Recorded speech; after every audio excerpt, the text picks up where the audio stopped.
Hello everybody, Andrew Hyde with Ignite Boulder and Techstars wanted to introduce you to this week's Ignite show with myself. I went down to Ignite Atlanta and gave a talk about the posting economy. Hope you enjoy. Ignite is an ongoing series of speedy presentations. They've ranged from building multi-person pogo sticks to hacking chocolate. Any topic that geeks hold dear. Each speaker gets only 5 minutes and 20 slides that auto-advance every 15 seconds. The talk you're about to hear was recorded live at one of the featured Ignite events around the world. Thanks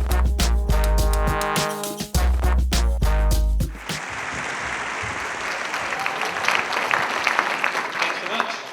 Let's see, I'm Andrew. I work at Techstars. I run Ignite Boulder, which is coming up September 26th. We're having our 6th one. And I started Startup Weekend, and I'm going to buy you a drink tonight or give you something cool. So, with that, I was in the bathroom earlier during the break, and I decided to tell a Republican joke. Well, I didn't think it was a good idea, but the guy in the next stall with the wide stance thought it was a really good idea. So, all right, here we go. Posting economy. This is a concept I've been playing around with on my blog, and I wanted to run it by you guys. It's developing. It's kind of weird. It's kind of early, but I think it's really cool. And it's this idea that we all post somewhere, whether it's Twitter, Facebook, FriendFeed, etc. And what happens when the aggregate of those or that searchable data causes rapid economic shifts? It's kind of an interesting concept to me. Andrew did it too, guys. I did it too. That's a smart thing. It's kind of like the watermark. Do you guys watch Fight Club? You know where you have the watermark? It's been 30 seconds, man. No? Wow. Awesome. So we've got some examples of the posting economy. You ever been to a party like this where there's, every single person's just on their phone and not actually talking to each other? Who here's gone to a sports bar to meet fans? Sorry, not everybody's been to a sports bar. To meet fans that you've met online, right? Like, I go to Trailblazers basketball game watching party, and I spend money because I found these people online. I've got this support network online, and I actually spend a lot of money because of it. The second example, my brother just bought a house.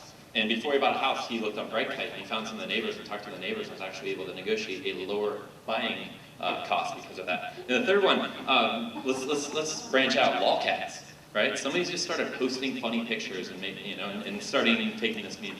And now they have, 18 million page views a month?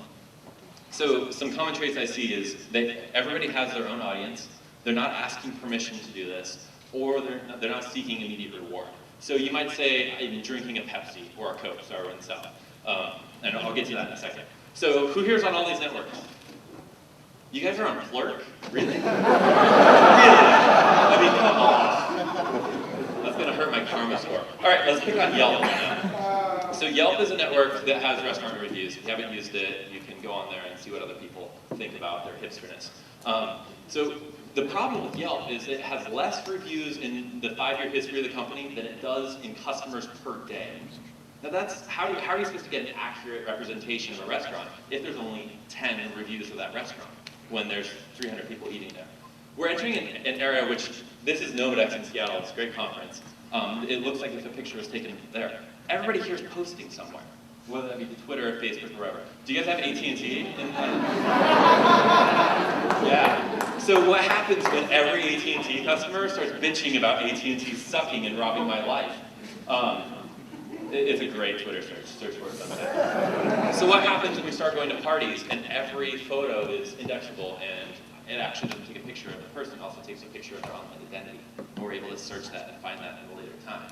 Kind of a cool concept. And what happens when that starts driving economic means? Everybody here uses Google at some point or the other.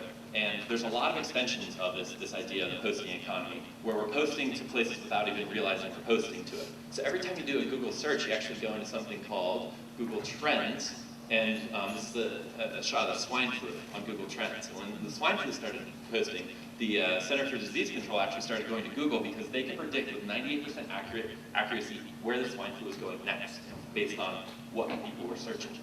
Pretty interesting, right? A lot of lives are saved from that. There's this mystical thing about 1,000 or 1 million posts a day. And what happens, like, if you're the social media person at Coke, we're in the South, right?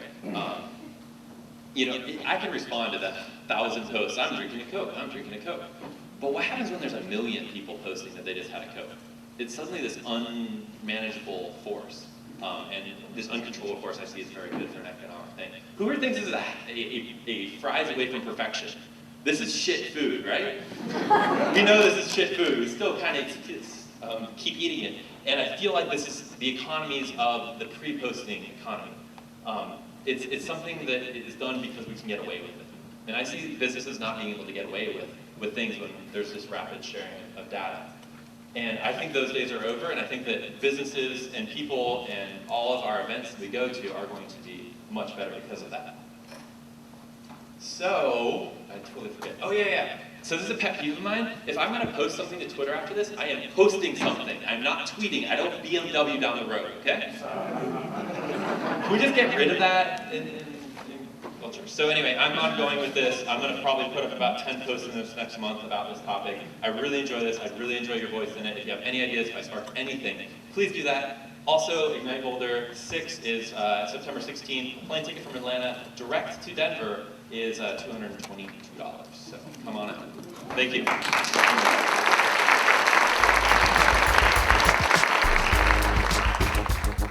Thanks, Andrew.